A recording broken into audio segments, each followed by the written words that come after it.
कई बेटियों के पिता होने से यह नहीं होता है कि आपके अंदर वो संस्कार हो, संस्कृति हो।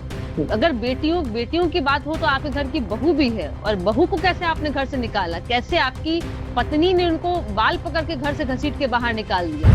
ध्यान देंगे तो इनके परिवार में ही इनकी बहू बेटियों के साथ में किस तरह से टॉर्चर किया जाता है। और ये कहने की बातें नहीं, उनके पुत्र वधू के साथ देखिए जो आज उनके परिवार से बाहर, सत्ता की भूख इनको कैसे मर्यादा का तार तार कर करके हर तरह के हथकंडे अपना रहे हैं। ये जो भाषा आदरणीय लालू प्रसाद जी ने कहा है, जिस शब्दों और जिस बोली का उन्होंने इस्तेमाल किया है, यह दर्शाता है कि कैसी उनकी मानसिकता है और उन्होंने कैसा बिहार चलाया था। लालू प्रसाद यादव ने सीएम मुख्यमंत्री नीतीश कुमार के महिला संवाद यात्रा को लेकर निशाना साधा और कहा कि वह आंख सेकने जा रहे हैं। हमारे साथ जदयू की प्रवक्ता अनुप्रिया है। किस तरीके से देखती हैं अनुप्रिया, जिस तरीके से लालू प्रसाद यादव ने तंज कसा विरोध किया है मुख्यमंत्री नीतीश कुमार का?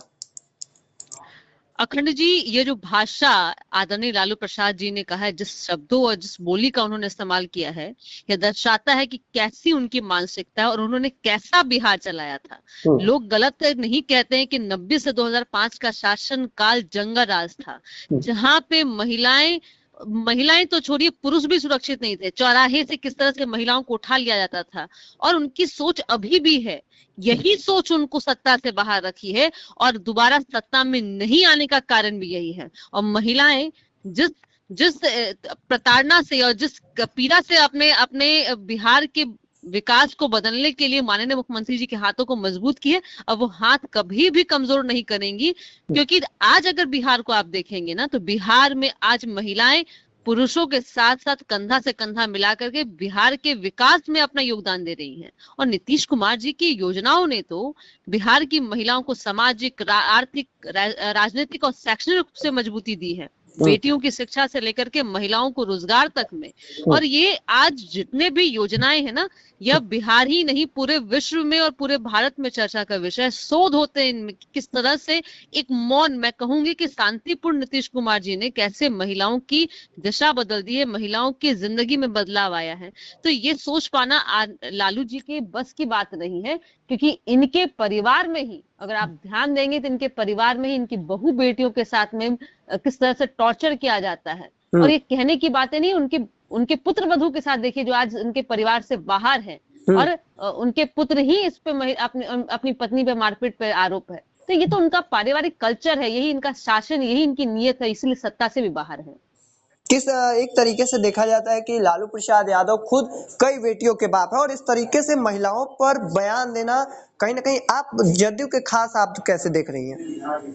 देखिए, यह आपने कहा कि उनकी कई बेटियों के पिता होने से यह नहीं होता है कि आपके अंदर वो संस्कार हो, संस्कृति हो।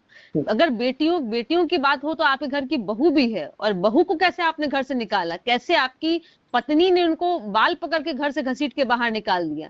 तो आप उनके शासन काल को देखिए। घर, मैंने कहा तो घर और राजनीतिक उनका अगर जीवन देखेंगे तो किस तरह से महिलाएं, बड़ी बड़ी घटनाएं हैं जो आज भी लोगों की रूह को कपा देती है।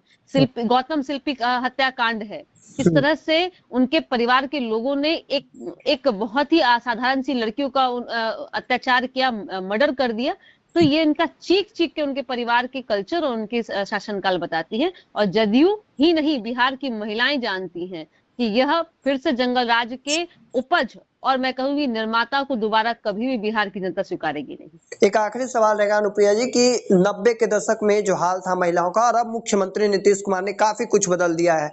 अब इस तरीके का बयान लालू प्रसाद यादव को जो कहा जाता है, बीजेपी के सम्राट चौधरी ने भी कहे कि उन्हें शारीरिक रूप से हम लोग समझते थे कि मानसिक रूप से भी वह बीमार है, ऐसा बताया जा रहा है। देखिए, पुत्र मोह है, और पुत्र मोह इनके सत्ता से बाहर, पुत्र का जो मैं कहूंगी कि 9वीं पास, जो खुद भी रोजगार के लायक नहीं है, जिनको नीतीश कुमार जी ने रोजगार दिया राजनीतिक में, उनका सत्ता से दूर होना लालू प्रसाद जी की पीड़ा और लालू प्रसाद जी की जो टिस है वह दर्शाती है इन भाषा के द्वारा कि कैसे इनकी भूख सत्ता की है, और सत्ता की भूख इनको कैसे मर्यादा का तार तार कर करके हर तरह के हथकंडे अपना रहे हैं।